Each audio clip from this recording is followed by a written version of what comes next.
elle ne connaissait rien dans ce domaine-là. Rien. Hein, Barbara? Oui. Raconte-nous. Vraiment, c'était fantastique. Parce que à l'étape 1, qui est toute proche, hein, eh bien, ça va être divisé par 2 et là, ils vont pleurer.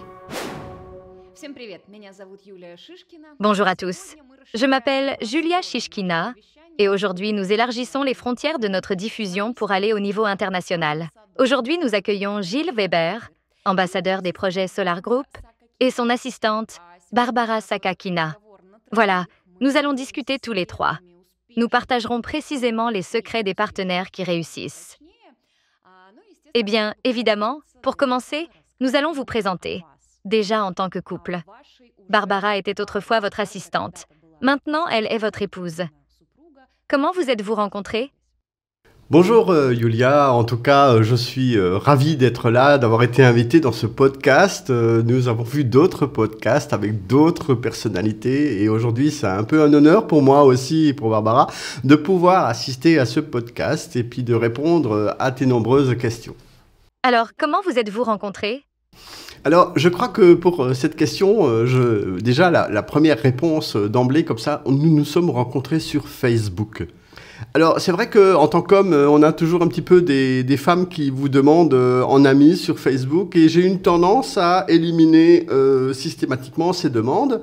Et il se trouve que Barbara eh bien, portait sur son profil un chapeau. Et en fait, on avait l'impression que c'était une star des années 50 et je la voyais déjà dans un espèce de film, elle qui adore d'ailleurs la photographie. Et en fait, je pense que c'est Barbara qui va ensuite donner la réponse suivante. Comment est-ce qu'on a eu l'occasion de se rencontrer?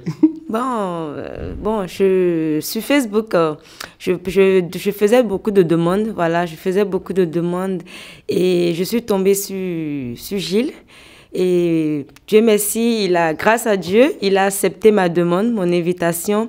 Et c'est comme ça, on a commencé à discuter, on s'est présenté, on a commencé à discuter un peu. Chaque jour, on essayait de se connaître grâce à Facebook. Et un beau jour, il m'a fait la surprise à cause de ce chapeau-là.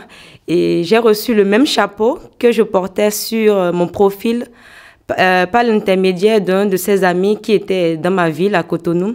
Et c'est comme ça que j'ai pris ce chapeau et je l'ai porté, j'ai fait des photos avec ce chapeau et l'ami a envoyé les photos à Gilles. Et Gilles était très content, très heureux que j'ai mis ce même chapeau-là. Et voilà, et c'est comme ça, on a continué. Gilles a décidé de venir au Bénin et vraiment, c'était du ouf, quoi. Je veux juste écouter. C'est tellement beau. Si je comprends bien, c'était juste une communication dans le contexte d'une collaboration pour Solar Group? Oui, tout à fait. En fait, il faut comprendre que j'étais en tournée donc pour Solar Group pendant une quinzaine de jours en Côte d'Ivoire, qui est un des pays voisins. J'ai dit à la compagnie qu'il fallait absolument que j'aille faire une présentation au Bénin, à Cotonou. Bien évidemment, l'excuse, je l'avoue aujourd'hui, a été vraiment de voir Barbara et absolument pas quoi que ce soit d'autre. Bien que nous avons toujours la fibre de pouvoir travailler pour Solar Group et de faire des présentations. Mais cette idée était vraiment de rencontrer Barbara et j'y ai été et le courant est passé tout de suite. On dirait que Solar Group unit les cœurs. Oui. Oui. Oui. Et voilà. Et ensuite, nous avons tout de suite programmé de faire une grande conférence au Bénin. Et je devais me rendre au Bénin au mois de mars.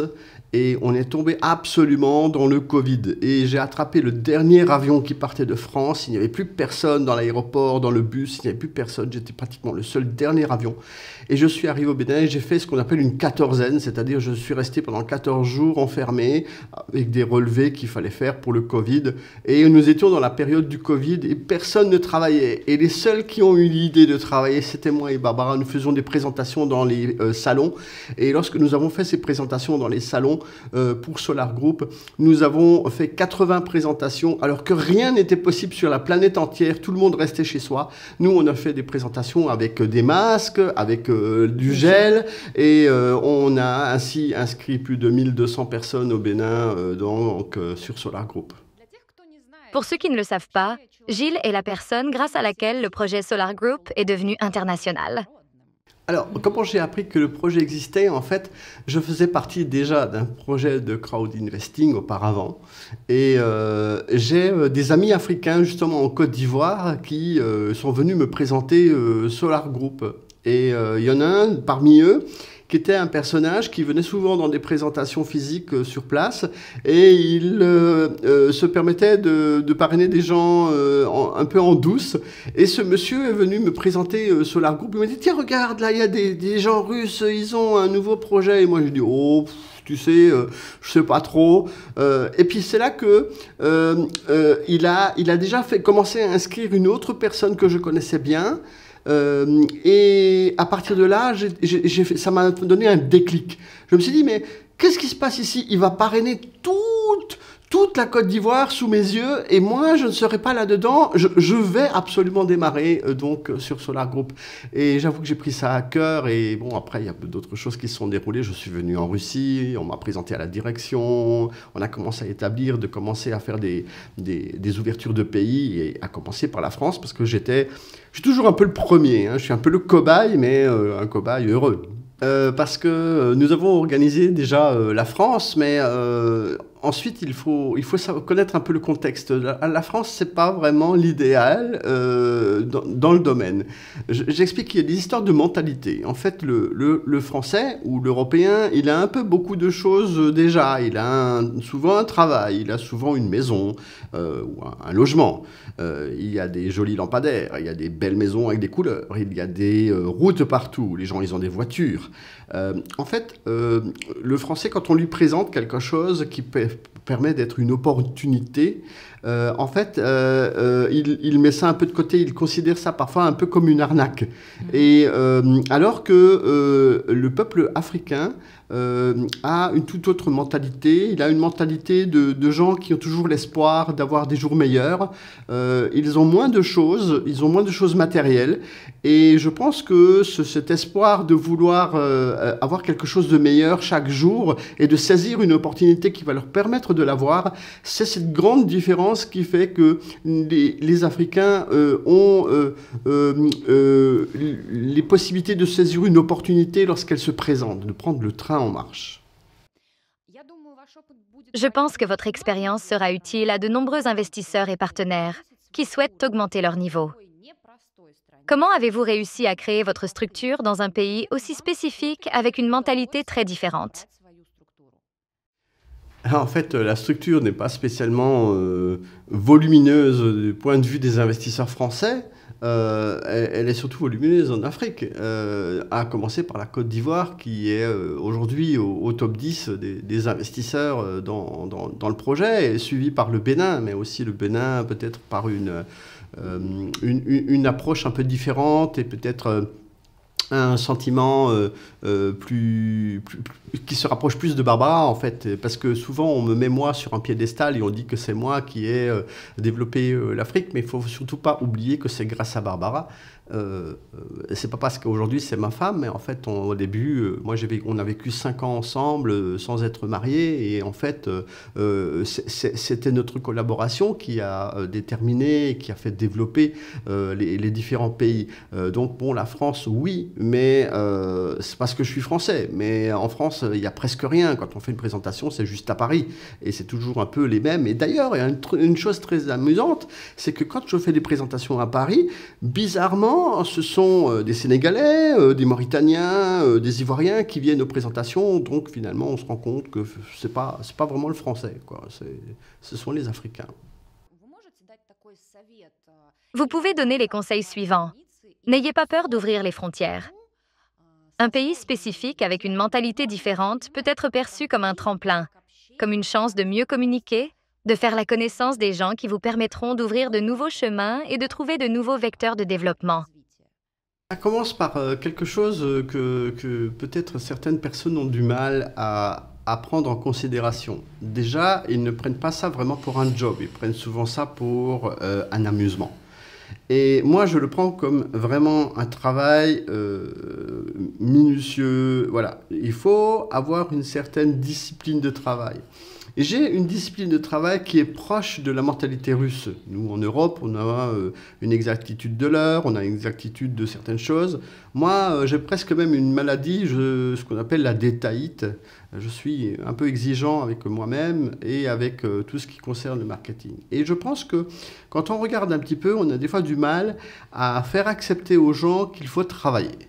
En fait, c'est assez paradoxal. Les gens aiment gagner de l'argent sans rien faire. Or, moi, je dis, on gagne de l'argent en faisant quelque chose et en travaillant jour et nuit. Alors, je répète parce que on va peut-être arriver tout à l'heure à d'autres questions de ce genre-là, où effectivement, les gens me demandent comment est-ce qu'on arrive à faire certaines choses. Il faut travailler.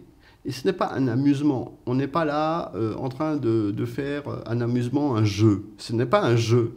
En fait, c'est du travail tous les jours. Et c'est ça qui amène justement à essayer d'expliquer à ces personnes-là que l'on a besoin de travailler pour arriver à quelque chose. Et par contre, dans certaines mentalités, dans certains pays, c'est un peu difficile. Alors, comment on arrive à traverser les frontières?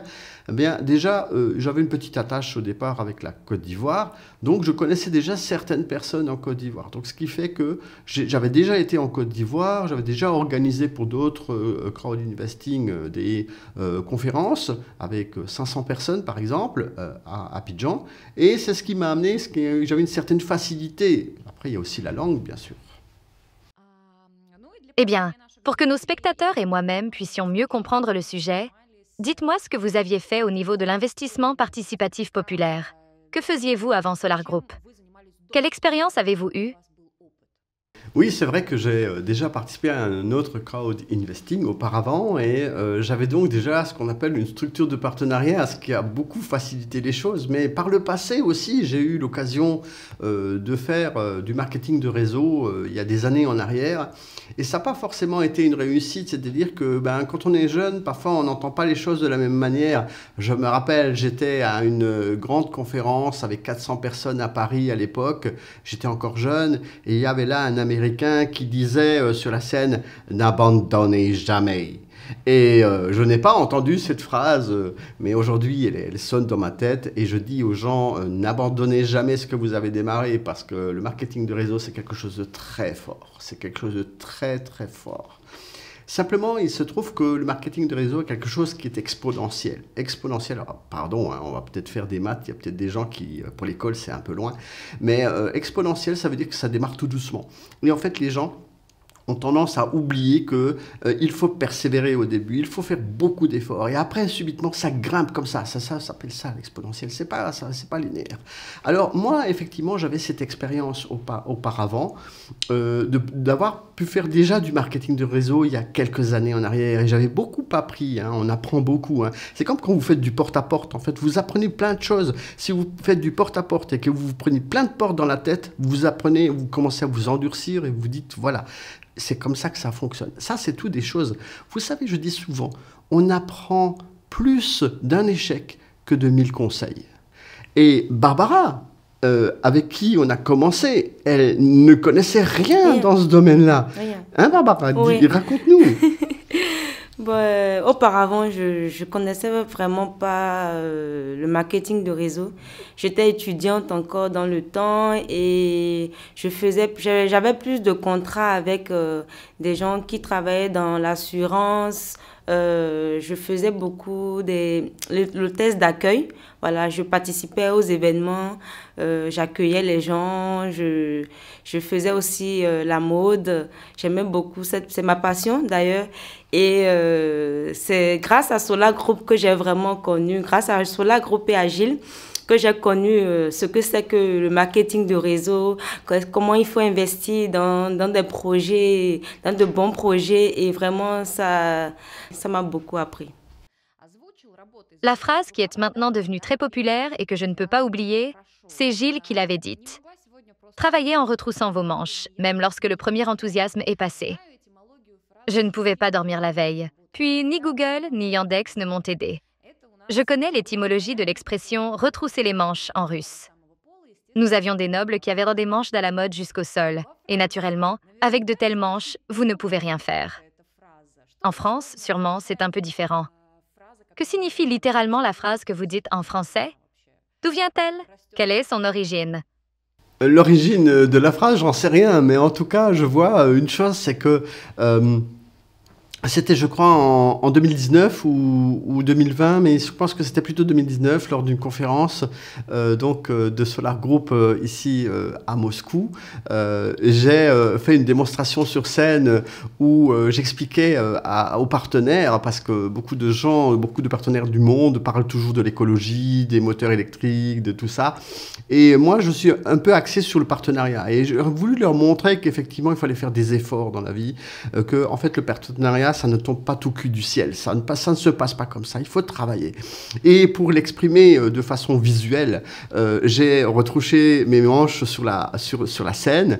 D'ailleurs, je vois qu'aujourd'hui encore, et même toi, Julia, là, tu me parles de ça, mais on m'en a encore parlé il y a quelques jours. Tout le monde me parle encore de ça. En fait, c'est un peu la référence maintenant quand on me voit ici en Russie. On se rappelle toujours que j'ai dit qu'il fallait se relever les manches. Mais bien évidemment, je suis prêt à retrouver aussi cette vidéo pour expliquer. Alors d'où vient l'expression en France, je ne sais pas. Toujours est-il que moi, je l'ai utilisée pour expliquer et exprimer aux partenaires qui étaient présents dans cette conférence qu'il fallait travailler. Et c'est ce que je dis toujours. Et je le dis encore parce qu'en fait, beaucoup de gens pensent qu'il faut dormir et que l'argent tombe du ciel. Genre, je vais me reposer dans un hamac au fond d'un jardin et je ne fais rien et je gagne ma vie. Ce n'est pas possible. Il faut justement se retrousser les manches de telle manière à travailler chaque jour. Et c'est vraiment très important. Et encore, je me rappelle au Cameroun, nous étions allés avec Barbara et il y avait un monsieur qui était là d'un certain âge. Et moi, j'étais sur mon ordinateur toute la journée. Il était là à côté, il nous regardait. Et au bout d'un moment, il nous dit « Mais tu es un peu fou, toi, hein, tu es toujours sur ton ordinateur. Hein. Tu crois que nous, les Camerounais, on est capable de travailler comme ça ?» J'ai dit « Il faut le faire, parce que c'est comme ça que vous allez réussir. » Partagez vos émotions d'il y a 7 ans, s'il vous plaît. Je parle du lancement du projet des moteurs du Yunov. Y avait-il de la peur? Y avait-il un sentiment que vous preniez un risque? Aujourd'hui, votre commentaire peut devenir une inspiration pour beaucoup et apaiser en quelque sorte les peurs personnelles, répondre à certaines questions et aider à franchir cette ligne pour rejoindre le projet. Déjà, il faut dire une chose, c'est qu'il faut savoir prendre des risques dans la vie. Les gens qui vont au travail et qui pensent qu'ils ont un travail à vie, même les fonctionnaires, aujourd'hui, ça n'existe plus. Il faut se rendre compte de la réalité, des risques, il y en a partout. Et moi, je le dis souvent aux Africains, où il y a beaucoup de trafic avec des motos et des voitures qui sont dans des rues pas très sécurisantes. Eh bien, je leur dis des fois, traverser la rue là chez vous, là, c'est peut-être plus dangereux que d'investir dans les projets de Solar Group, parce que vous ne vous rendez pas compte que le risque est absolument partout.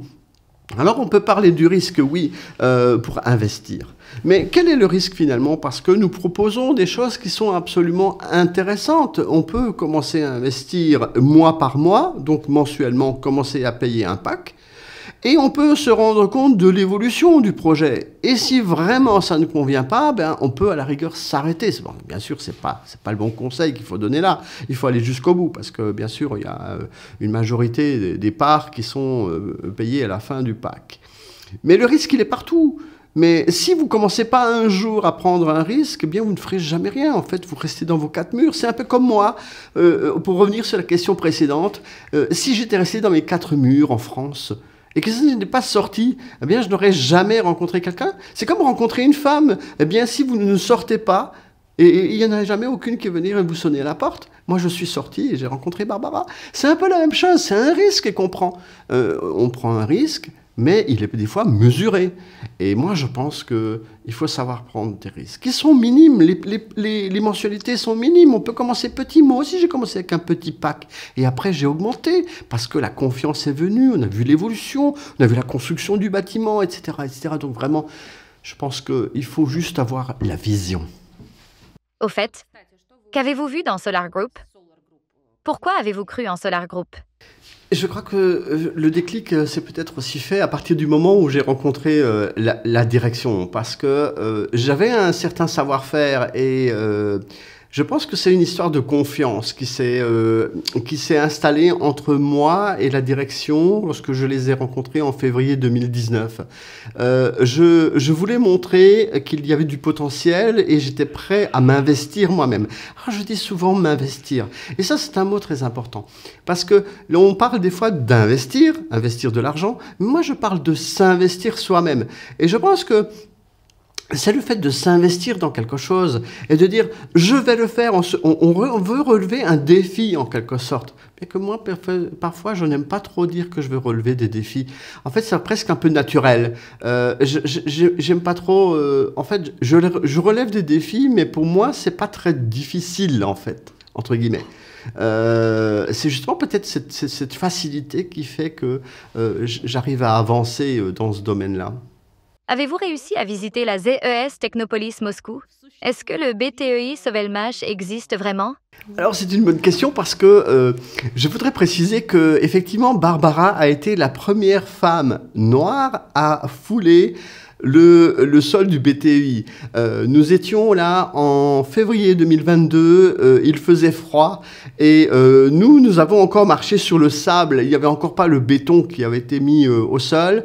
On était là dans la construction et on a ramené les images en Afrique où Barbara et moi-même étions dessus et oui, je pense que ça a aussi révélé une certaine vérité. Il faut préciser que Barbara est donc béninoise et que les Béninois, c'est un peu ce que nous on appelle des saint Thomas, c'est-à-dire qu'ils aiment bien voir et toucher pour croire. Et là, c'est une vraie béninoise qui a été voir et toucher le BTEI. Et je pense que ça a été vraiment aussi une révélation pour nos amis africains en général, hein, parce que la première femme noire qui a été vraiment sur le chantier du BTEI, ça a été Barbara. Grâce à Barbara, vous avez pu montrer et même faire croire à tous nos partenaires et investisseurs africains que le BTEI existait. Voici ma question à Barbara. C'est ça, c'est ça. L'émotion c'était grand d'avoir vu le chantier qui évoluait tous les jours et vraiment, ça a suscité beaucoup d'engouement. Du côté de l'Afrique, tout le monde a apprécié et beaucoup de gens ont cru encore plus au projet grâce à moi, grâce à ma présence sur le bâtiment. Parce que nous sommes déjà revenus plusieurs fois. Barbara, ça fait déjà 5 fois qu'elle vient. Moi, ça fait 7 fois. Bon, moi, j'ai vu le terrain, même avant, quand il n'y avait que les arbres. Et quand on parlait encore d'un terrain vague où on allait peut-être construire quelque chose, et aujourd'hui on a ce bâtiment qui est là. Nous avons visité le BTEI en février avec beaucoup de matériel à l'intérieur où il y avait encore les tuyaux qui étaient là pour la construction. Non mais en fait on revient régulièrement et régulièrement on revisite le BTEI, donc en fait c'est un peu notre maison aujourd'hui. Eh bien, nous avons déjà parlé du fait que pour votre couple, les frontières de l'État ne sont pas des frontières, pas des obstacles au développement des affaires. Allons expliquer non seulement, peut-être, à nos collègues de l'étranger, mais aussi à nos collègues qui vivent en Russie. Qu'est-ce que cela signifie d'ouvrir une représentation nationale? Comment peut-on ouvrir une représentation? Eh bien, par exemple, nos collègues russophones en Arménie, en Transnistrie, au Kazakhstan, nous n'allons pas énumérer tous les pays qui parlent russe. La question est claire. Quelles sont les étapes que la personne doit passer pour ouvrir une représentation? Il faut trouver une personne de confiance. C'est un ressenti qu'on peut avoir. Moi, j'ai ce ressenti. J'ai souvent trouvé des personnes qui étaient des personnes clés dans les pays. Alors, c'est pas facile à trouver parce que, en fait, il faut vraiment ressentir la personne et se dire cette personne-là peut mener le pays. Et c'est un peu ce qu'on a fait. On avait nommé à un moment donné des vice-partenaires nationaux dans les pays, lorsque j'étais partenaire national de différents pays. C'était justement des personnes de confiance qui ont une bonne mentalité pour ce business-là. C'est la clé, en fait. Il faut trouver la bonne personne. C'est vrai que des fois, on ne trouve pas tout de suite. On va peut-être chercher, on va tatillonner, on va trouver une personne et une autre personne. Ce qu'on cherche, c'est une régularité. Si la personne est sérieuse et fait de la régularité à faire des présentations physiques, par exemple, parce que le côté physique est très important dans certains pays, eh bien là, on commence à voir que la personne a vraiment un intérêt, qu'elle veut vraiment faire quelque chose. On a besoin d'avoir quelqu'un sur qui on peut se baser. Et ça, c'est peut-être un ressenti que l'on doit avoir. Et c'est peut-être ce qui fait que j'ai réussi à mettre des gens en place qui nous aident et qui font partie des gens qui ont développé des structures dans les différents pays et qui sont un peu des références aussi. Il n'y a pas que moi. Parce que des fois, on me met un peu sur un piédestal, mais il ne faut pas oublier non plus que c'est des gens qui sont dans les différents pays qui font aussi le travail. Et donc, on a besoin de trouver quelqu'un qui puisse tenir la route, comme on dit. Et voilà, bon, j'avoue que c'est pas toujours facile à trouver. Mais il y a des gens qui sont volontaires et quand on les pousse un peu, qu'on essaie d'être derrière eux, qu'on les aide, là, ça va. Quelles sont les étapes spécifiques? Que dois-je faire au niveau juridique? Qu'est-ce qu'une personne qui veut ouvrir une représentation dans un autre pays doit faire? Quelles sont les étapes concrètes? Il y a toujours cet aspect où les gens sont souvent à la recherche de titres. Mais ils veulent des titres juste pour avoir le titre. Et surtout ne rien faire derrière. Ça, c'est un autre aspect de la question. Il y a les gens qui, effectivement, vont vouloir faire quelque chose et qui vont réellement le faire. Qu'est-ce que j'appelle de faire quelque chose? En fait, organiser des présentations physiques, par exemple, et dire je vais le faire, mais je vais le faire régulièrement chaque mois, et sans faille. Et sans dire ah ben non, ce mois-ci, ça va pas, parce que ceci, parce que cela. C'est vraiment cette régularité que moi je recherche. Et quand je vois que les gens ont vraiment cette régularité et qu'en plus ils évoluent, parce qu'ils organisent quelque chose, ils voient d'autres personnes, et en fait ça les stimule eux-mêmes. Mais c'est vraiment le début de trouver quelqu'un. Là, par exemple, on est en train de chercher dans un pays des nouvelles personnes. Parfois, je ne les connais pas vraiment bien, mais ce que je cherche, c'est vraiment cette régularité où on voit que les gens ont envie de faire quelque chose. C'est vraiment ça la clé. Alors, sur l'aspect juridique, il se trouve que chez Solar Group, nous pouvons avoir des représentants. Il y a même une rubrique, un document téléchargeable dans le back-office qui effectivement parle de l'aspect juridique, où les représentants donc de Solar Group n'ont pas spécifiquement, à part peut-être s'enregistrer en tant que registre du commerce dans leur propre pays et de déclarer leurs revenus, mais bon, ça c'est partout. Eh bien, c'est cet aspect-là juridique qui est peut-être à mettre en place, mais en dehors de cela, il ne faut pas oublier non plus que nous vendons des parts de SARL, donc de sociétés à responsabilité limitée, et que nous ne vendons pas de valeurs mobilières. Et dans ce cadre, on n'a pas besoin d'avoir des autorisations particulières. Bon, bien sûr, chacun, lorsqu'il gagne de l'argent dans la vie, doit se déclarer, payer ses impôts, etc. Mais ça, c'est individuel. Mais ça, c'est répondre à l'aspect juridique. Mais c'est surtout la volonté de vouloir faire quelque chose qui est importante. Et cette volonté n'est pas innée dans les gens. Il faut des fois trouver la personne justement qui va vouloir faire vraiment quelque chose. Et c'est important, cette régularité. Et aussi, après, il y a l'aspect marketing, mais ça, on peut l'apprendre aux gens. Faire attention aux photos, faire attention au marketing. Moi, je fais toujours attention au marketing. Moi, je suis toujours... on a des couleurs, c'est bleu et blanc. Moi, je suis toujours bleu et blanc et j'ai mes logos. Et je fais attention à tout ça parce que c'est l'image de la société. Il y a un autre aspect très important que tu viens de soulever, Julia, c'est vraiment très important, c'est que les gens aillent dans leur back-office. Effectivement, rentrer dans son compte, ça permet aussi de découvrir beaucoup de choses. Les gens n'osent des fois pas cliquer. Et moi, je m'amuse des fois à leur dire, mais lorsque tu prends ton smartphone et que tu cliques là, est-ce que tu crois qu'il y a un crocodile qui va sortir ? Eh bien, en fait, c'est un peu ça. C'est les gens ont des fois peur d'aller dans leur back-office. Pourtant, il y a une mine d'or là-dedans. Il y a même des formations. La formation, elle est même gratuite. Et je pense que par le fait qu'elle soit gratuite, les gens ne vont même pas la regarder. En fait, si elle était payante, si elle coûtait beaucoup d'argent, cette formation, les gens, ils iraient. Ils paieraient et puis ils iraient la voir. Or, cette formation est très importante. Ensuite, nous avons des documents dans ce back-office. Nous avons de nombreux documents. Les gens, des fois, nous demandent sur les réseaux, à moi et à Barbara, tu peux m'envoyer la liste de ceci, tu peux m'envoyer le document de cela. Mais en fait, ils sont paresseux d'aller dans le back-office. Mais si les gens allaient chaque jour, comme nous, ou comme moi, 20 fois dans son back-office, il verrait plein de choses et il pourrait avancer 3 fois plus vite. Je voulais vous poser la question. Quel livre concernant le marketing pouvez-vous me conseiller? Il s'avère que le site web ou le back-office Solar Group peuvent être suffisants au moins pour le démarrage? Suffisant peut-être pas, parce qu'il faut quand même essayer d'avoir quelques petites notions. Le marketing, c'est des choses qui peuvent s'apprendre en dehors. Souvent, les gens ils posent des questions. Comment on s'inscrit à cela? Comment on fait ceci? Comment on fait cela? Mais aujourd'hui, on a sur YouTube tellement de tutoriels qui sont là pour les gens. Mais en fait, les gens ne les regardent même pas, en fait. Et comment on fait ceci? Bah, regarde, moi, si je sais pas quelque chose, je tape sur Google ou sur Yandex. Et je mets, bien sûr, la question et j'ai des réponses qui me sont données, mais les gens n'osent pas. Enfin, il y a peut-être aussi cette fraction numérique qui fait que les gens n'accèdent pas forcément à tout ce qui est aujourd'hui possible.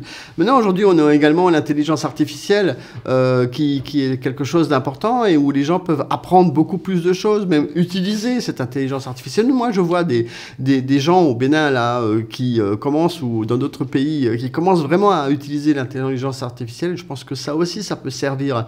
Non, il n'y a pas que le back-office, il y a aussi l'expérience professionnelle qu'on peut avoir. Bon, parfois, il faut savoir quand même qu'en Afrique, on a 60% de gens qui ont moins de 25 ans. Donc, est-ce qu'ils ont beaucoup d'expérience professionnelle pour certaines choses? C'est peut-être pas tellement évident. Moi, je fais du son, je fais de la vidéo, je fais du graphisme, je fais plein de choses. Mais en fait, bien sûr, c'est des choses qui ont pu s'apprendre au fil du temps et bien sûr avec l'expérience de la vie et du travail que l'on a pu exercer. Moi, j'ai fait plein de métiers. J'étais pizzaiolo, j'étais directeur de station de radio, j'ai fait des formations à Paris, à l'INA. Bon, j'ai fait plein de choses dans ma vie. Donc, forcément, il y a peut-être un petit peu d'expérience qui ressort là. Mais en dehors de ça, aujourd'hui, on peut apprendre facilement. On peut apprendre facilement et gratuitement. Mais c'est une question de volonté. Pourtant, on comprend tous que Gilles est déjà ambassadeur. Il a ce statut. Je peux supposer que ce soit son assistante qui fait beaucoup de travail. Parce que l'ambassadeur est plutôt représentant, non? Il est plutôt le visage. Et ses mains, c'est Barbara, n'est-ce pas? Quelle est la chose la plus difficile à faire? La partie la plus dure du travail, bon, déjà, c'est de répondre jour et nuit à tous les clients parce que ils te posent des questions, il faut répondre, il faut les satisfaire, il faut partager les informations. Je partage dans plusieurs groupes, au moins 15 à 20 groupes WhatsApp. Donc, je ne manque pas d'informations concernant le projet, que ce soit moteur du Nouveau ou le dirigeable. Donc, c'est un travail, c'est un travail. Quels outils ont été les plus efficaces pour attirer les investisseurs? Quelles sont vos meilleures techniques d'attraction? Alors, je pense que là, c'est une question un peu compliquée, j'avoue. Un top 3 des méthodes qui ont vraiment marché. Je pense que chez nous, en Afrique, je peux dire chez nous en Afrique parce que ça fait 5 ans que j'y suis, je pense que c'est les présentations physiques. On a besoin de ce contact. Il se trouve qu'en France, par exemple, les gens se cachent derrière leur ordinateur. Quand il y a eu le Covid, tout le monde est resté à la maison. Nous, on est sortis. Il y a encore ce contact où les gens se voient régulièrement. Ça, c'est vraiment un impact fort. Et même si je peux donner encore un conseil par rapport à ça, je pense que c'est un des impacts les plus importants. C'est ce côté relationnel des gens. C'est plutôt le top one des conseils. Vraiment de rencontrer les gens, de les voir physiquement, c'est vraiment quelque chose de très important. Ensuite, le top 3, bon après c'est la persévérance. La persévérance, ça c'est quelque chose de très important. Et c'est quelque chose que beaucoup de gens n'ont pas. La persévérance, ils trébuchent, mais ils tombent, mais ils ne se relèvent pas. Combien de fois j'ai dit aux gens, si vous tombez, quand vous êtes tombé de bicyclette, quand vous avez appris à rouler à vélo quand vous étiez petit, est-ce que quand vous êtes tombé la première fois, est-ce que vous n'êtes jamais remonté sur le vélo? Bon, peut-être il y a des gens qui ne sont jamais remontés, mais en fait c'est un peu systématique. Les gens, ils contactent une personne, deux personnes, les personnes disent non, non, non, non. Moi aussi j'ai eu des gens qui m'ont dit non, non, non, et puis un jour il y a une dame, elle a mis $20 000, j'ai gagné $1000 en une journée, en 5 minutes. Mais si je n'avais pas persévéré à chercher la 10e, la 11e, la 12e personne, eh bien, il n'y aurait rien eu. Donc, la persévérance, je pense que c'est... voilà. Et puis ensuite, il y a la régularité. Voilà, ça c'est la régularité, c'est vraiment quelque chose d'important aussi. Parce que justement, cette régularité, c'est quelque chose qui manque malheureusement à nos amis africains.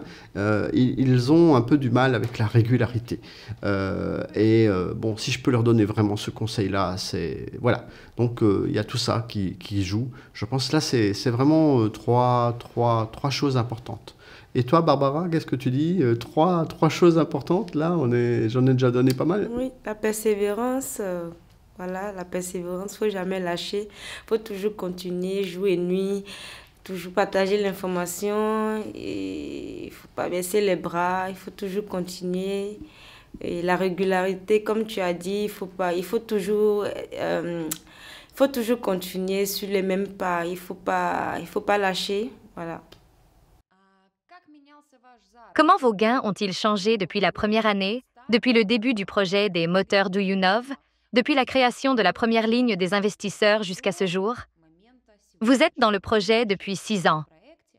Bien sûr, il y a une évolution, c'est logique, il y a une évolution. Je pense qu'on fait aussi des efforts dans la vie pour pouvoir avoir un statut meilleur et avoir une rémunération supplémentaire. Il ne faut juste pas oublier une chose, c'est que ça se fait crescendo. En fait, beaucoup de gens pensent qu'il suffit d'un titre et de l'argent va avec. En fait, je continue à répéter qu'il y a un travail derrière. Nous, avec Barbara, nous nous occupons beaucoup de la communication. Nous communiquons beaucoup, nous partageons beaucoup les informations de Solar Group. Qu'elles soient lues ou pas lues, nous les partageons constamment. Des fois, il y a 5, 6 annonces par jour, mais nous sommes toujours là à un rythme effréné parfois de faire des publications. Et bien sûr, le revenu est en rapport avec ce que nous faisons, mais j'insiste sur le fait que ça ne tombe pas du ciel. Souvent, les gens veulent avoir un titre. Voilà, moi, je suis maintenant ambassadeur, mais ça s'est pas fait en 2 minutes.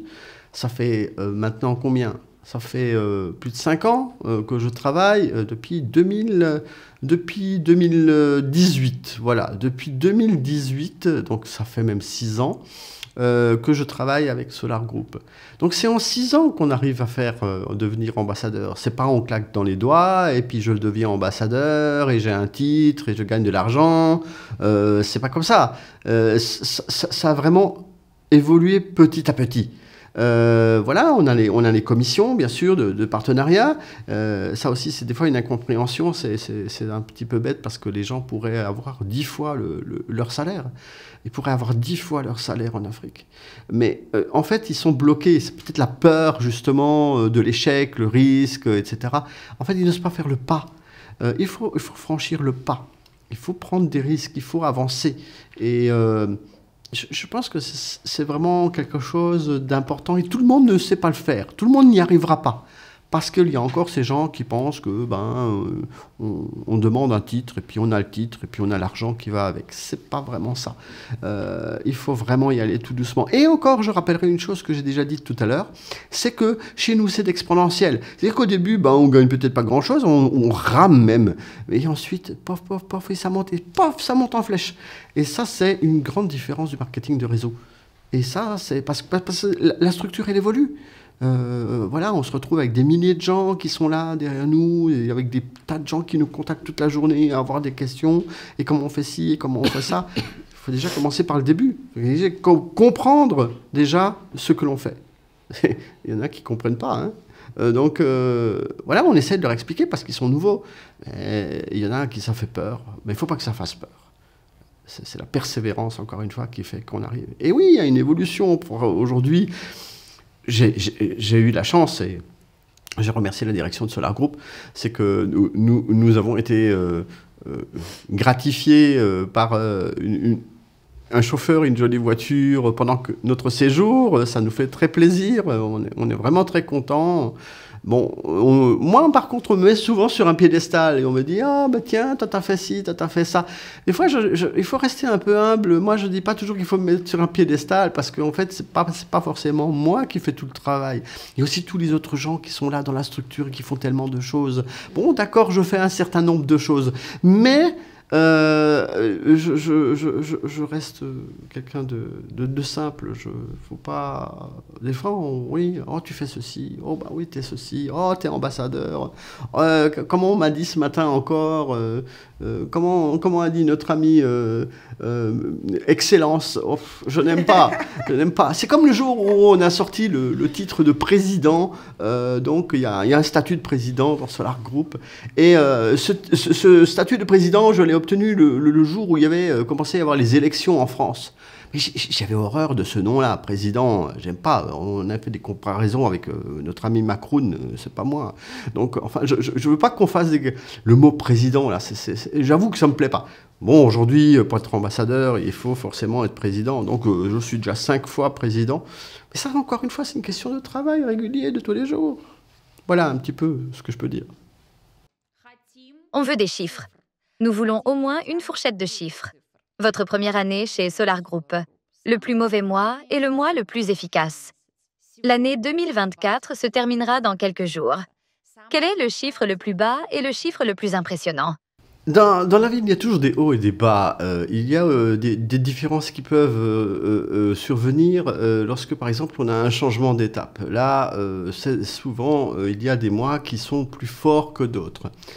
Cette année encore, nous avons un changement d'étape qui se profile. Et souvent, le mois de juin ou le mois de décembre sont des mois qui sont plus propices. Maintenant, on ne sait pas toujours quels sont les facteurs. Parce que des fois, les gens, ils sont un peu bizarres. Il y en a, ils ont aussi beaucoup d'excuses des fois. Hein. Alors, un coup, c'est Noël, après, c'est Nouvel An, après, c'est la Saint-Valentin, après, c'est Pâques, après, c'est les grandes vacances. Enfin, bon j'avoue que c'est un peu français, hein, tout ce que je dis là.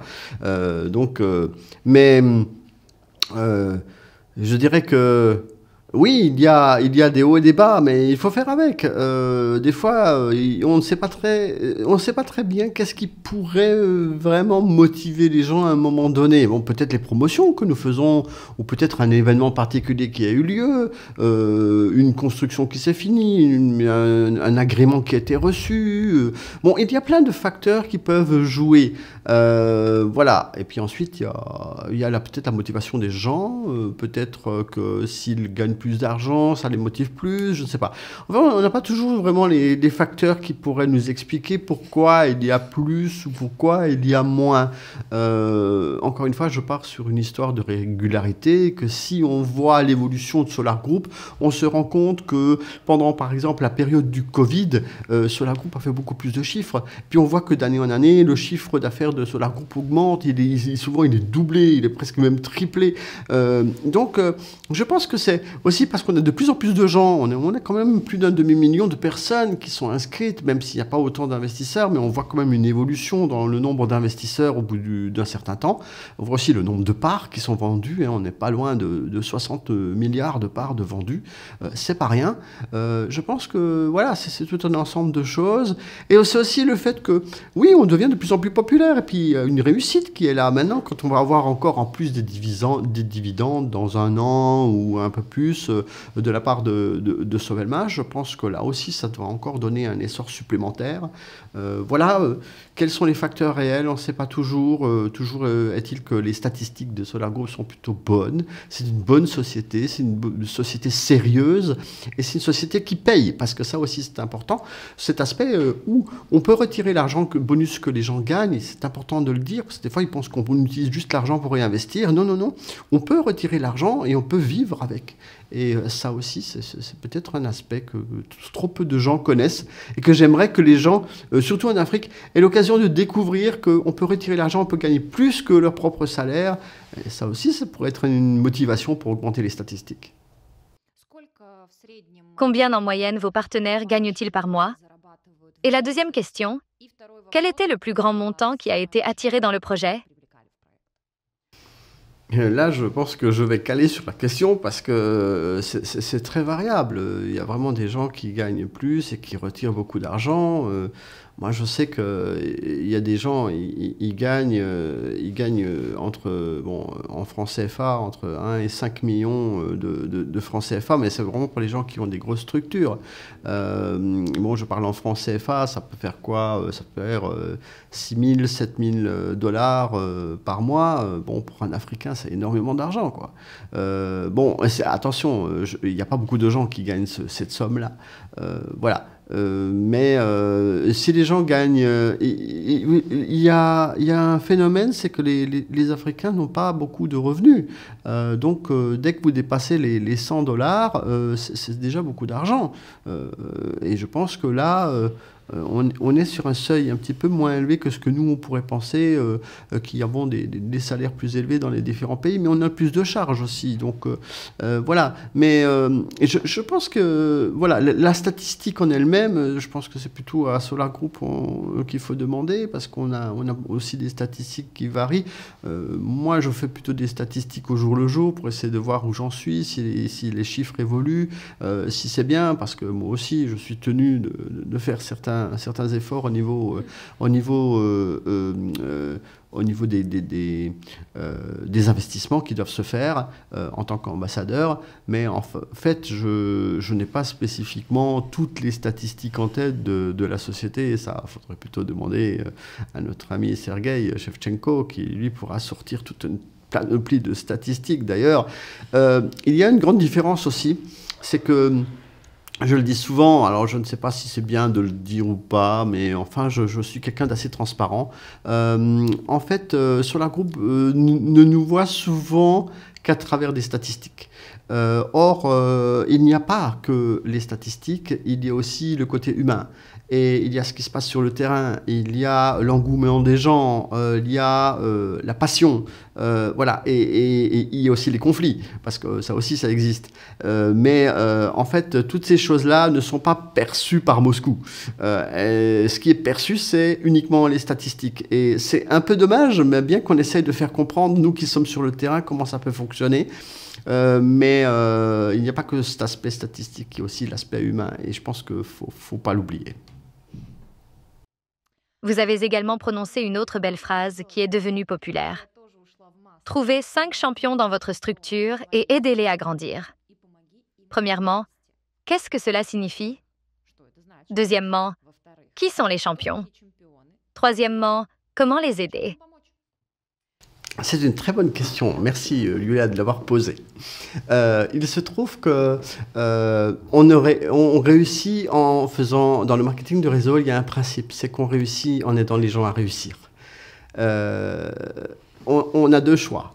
Soit on inscrit les gens tous en dessous de soi et on gagne 15%. Mais en fait, ça ne va pas très loin. En fait, si vous voulez grimper en statut, parce que nous avons des statuts, c'est comme une carrière, en fait, chez nous. Sauf que la différence, c'est que chez nous, la carrière, c'est 2 ans, 3 ans, 5 ans, alors que les gens qui vont travailler, la carrière, c'est 30 ans.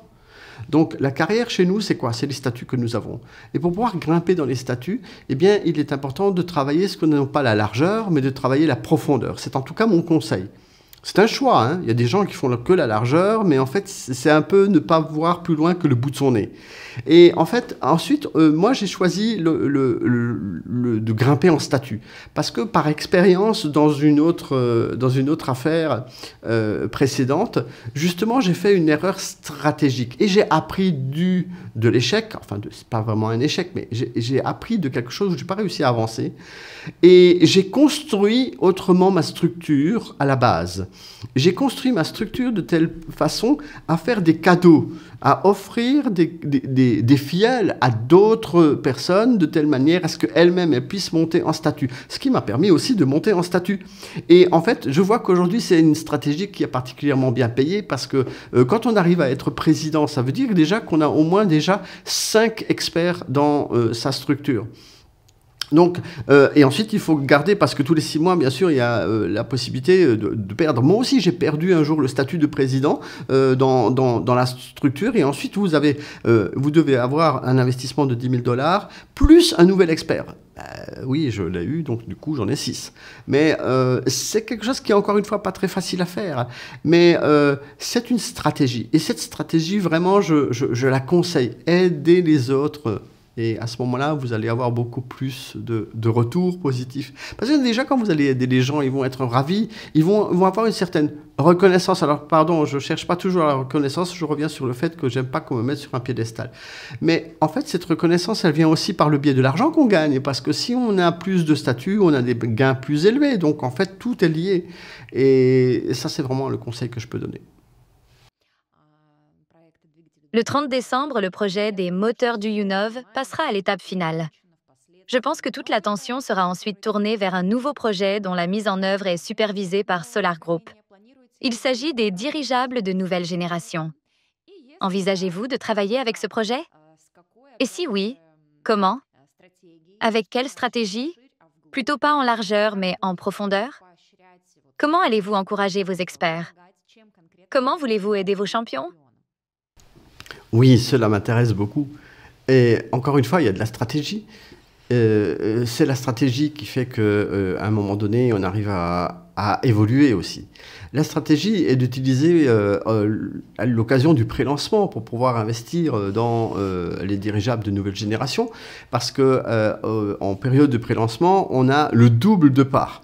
Imaginez si il y avait eu des gens, moi qui suis rentré à l'étape 5 sur le projet des moteurs du Yunov, eh bien j'ai raté l'étape 1, 2, 3, 4, 5, voilà, enfin en 5e j'y suis, mais aujourd'hui, on a des gens qui disent « Ah ben, si j'avais pu investir à cette époque-là » et là maintenant ils sont réticents, ils disent « Ah oui, oh, ben, je veux d'abord finir mon pack de Sovelmash et après je vais voir pour les dirigeables. » Non mais vous n'avez pas vraiment compris. Alors, pour répondre à la question « Est-ce que je me suis déjà intéressé ?» Je me suis doublement, triplement intéressé. Déjà, il se trouve que Barbara et moi-même, nous avons été faire un tour de dirigeable en Allemagne, à Friedrichshafen, avec Pavel et Ivan Butschbach d'Allemagne. Et déjà, c'est aussi une motivation de pouvoir voir et de toucher et voir pour croire, effectivement. Mais ce n'est pas la seule motivation. La motivation, c'est effectivement le nombre de parts qu'il peut y avoir à l'étape de pré-lancement. Et pour répondre à la question, sans donner de chiffres très précis, je suis aujourd'hui au Club 100. Voilà, les gens savent ce que ça représente d'être au Club 100. Je suis au Club 100, donc dans les dirigeables. Oui, je m'y intéresse même de très près et j'ai beaucoup investi déjà. Et je pense que les gens devraient investir maintenant. Parce qu'on peut payer des packs sur 30 mois, 40 mois, 50 mois. Et puis d'ailleurs, à propos, je pense que je vais encore faire un petit upgrade dans quelques temps parce que ce serait dommage de laisser passer encore des choses comme ça. Un pack de 50 000 $ ou 100 000 $, voilà, c'est très bien. Voilà. Après, bon, bien sûr, il faut pouvoir suivre derrière, mais quand on a une belle structure, quand on a effectivement un peu plus de moyens, ben, on peut se permettre un petit peu plus.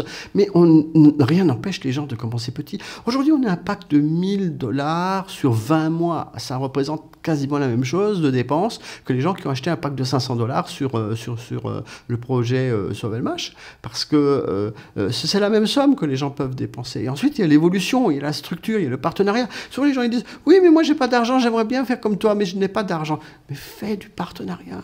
C'est pas les dividendes que tu vas attendre qui vont te rapporter tellement d'argent. Le dividende, ça va être dans le temps et les gens vont pouvoir garder les actions dans le temps. Il y a Warren Buffett, qui est un éminent milliardaire, qui a dit « Si tu n'es pas prêt à attendre 10 ans pour bénéficier de quelque chose de correct, n'investis pas dans des sociétés par action. » Je pense que ce conseil est vraiment très bon. Mais les gens pensent des fois que investir des petites sommes de 100 $ va les rendre riches. C'est faux. Il faut investir beaucoup.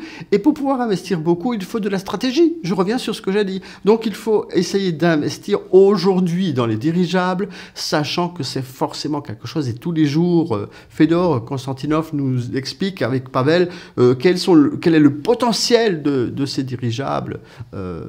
Et franchement dit, nous qui avons été en Allemagne, un vol, ça coûte cher. cher. Un vol, ne serait-ce que touristique, c'est entre 500 et 800 $. Un vol pour une personne, c'est énorme, c'est beaucoup d'argent. C'est-à-dire que ces sociétés qui exploitent des dirigeables comme ça gagnent vraiment de l'argent. Et ça, à l'avenir, ça va avoir des bons retours sur investissement. Et vraiment, il faut que les gens prennent conscience et prennent de la stratégie à investir maintenant, parce que à l'étape 1, qui est toute proche, hein, eh bien, ça va être divisé par 2 et là, ils vont pleurer. Je vais vous demander vos impressions sur votre vol sur le dirigeable. Et je pense que ce sera la fin parfaite de notre conversation d'aujourd'hui. Parlons du potentiel des dirigeables. Le dirigeable est quelque chose de très doux. En fait, la comparaison avec un avion qui a une grande force et où on peut d'ailleurs pas mettre la main dehors ou la tête dehors. Là, sur un dirigeable, on n'est pas très haut. On a quelque chose comme 300 mètres d'altitude et on peut sortir l'appareil photo. On a d'ailleurs fait l'une ou l'autre vidéo dans ce sens. Il y a cet aspect, je dirais, oui, de douceur. Ça, c'est vraiment la différence avec un avion qui a besoin de cette force pour monter, alors que là, c'est la poussée d'Archimède qui fait que le ballon, si on ne touche plus, on ne met plus de moteur, ben, en fait, il commence à monter. Voilà, c'est le principe du dirigeable. Les impressions sont intéressantes parce que on voit un peu la différence qu'il peut y avoir, l'application qui peut se faire. Ce côté touristique est très intéressant parce que on voit que les dirigeables peuvent aussi parcourir les continents, traverser par exemple l'Atlantique. On sait que voilà, nous on a volé sur un dirigeable d'une marque de pneus, par exemple, qui était marqué en très grand dessus.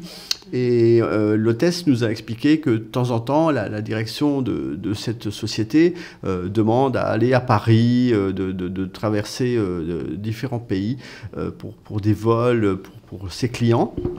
Et là aussi, je pense qu'il y a vraiment quelque chose d'intéressant. Le ressentir, c'est vrai que c'est quelque chose qui est difficilement explicable. Je pense qu'il faut à un moment donné mettre les pieds dedans et se rendre compte que c'est quelque chose de complètement différent.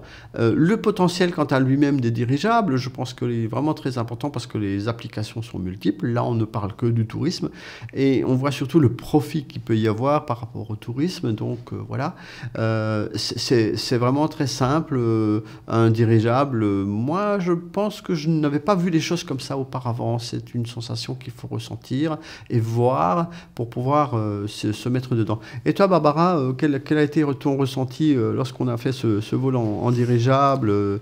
C'est vrai que c'était sympa. Oui, c'était sympa. Et je dis encore merci à Solar Group parce que auparavant, je ne savais même pas ce que c'est qu'un dirigeable.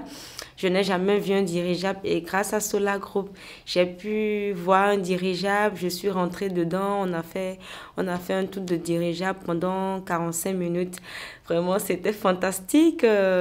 J'ai pu me lever dans un dirigeable, faire des vidéos, des photos. C'était impressionnant. C'était vraiment impressionnant. C'est vrai, on a vu plusieurs pays parce que nous étions au-dessus du lac de Constance, donc on a également survolé l'eau. On a vu l'île Mainoog, l'île aux fleurs.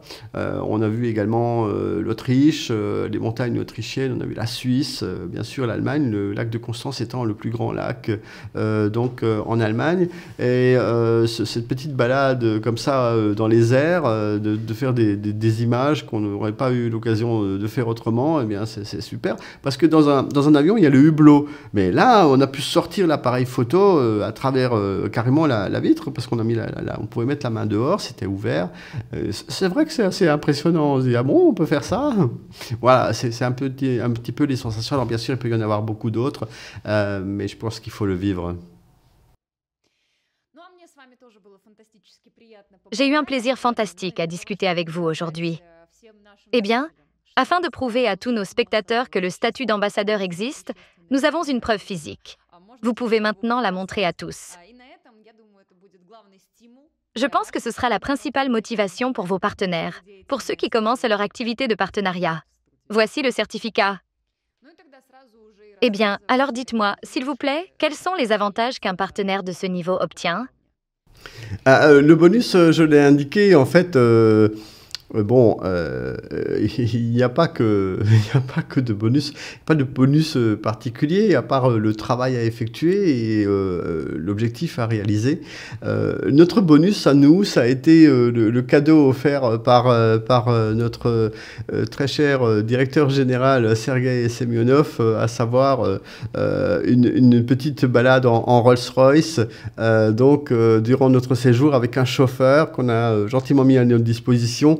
Et puis nous avons également eu l'occasion d'aller faire un petit tour à Sochi, pendant 3 jours, où nous avons visité notamment la datcha de Staline. Nous avons été au Sky Park, on a fait pas mal de petites choses, on a fait du téléphérique. Et c'est vrai que c'est aussi un petit peu de loisir en quelque sorte pendant 2 jours, mais que nous on n'est pas trop loisir, hein. Nous c'est toujours travail, et même si on est en vacances, on a toujours beaucoup de choses à faire, on essaye d'être toujours présent. C'est aussi cette constance qu'il faut toujours. Et sur ce document ici, nous voyons que je suis le premier ambassadeur. C'est écrit premier ambassadeur. Et d'ailleurs, j'ai reçu une médaille où c'était marqué 1, donc premier. C'est vrai que c'est assez intéressant de voir que je suis toujours le premier à tester quelque chose. J'ai le cobaye heureux, celui qui teste les choses en premier.